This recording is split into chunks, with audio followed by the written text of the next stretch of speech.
В Якутске открыли памятник выдающемуся организатору и крупному специалисту горнодобывающего и ювелирного производства Якутии и страны Тарасу Десяткину. Монумент появился рядом с домом, где трудился видный государственный деятель.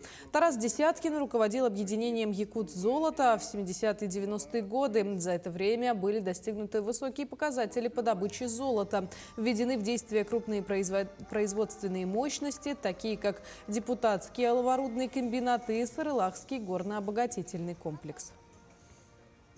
Ну, это был эрудированный руководитель, которого мы все уважали, ну, можно сказать, иногда побаивались. Он был очень компетентный и всегда, при этом он всегда прислушивался к мнению специалистов. Это был настоящий талантливый руководитель, который прошел, можно сказать, огонь и воды. Он знал все производство, знал экономику. С ним было, с одной стороны, трудно, но с другой стороны, очень легко работать.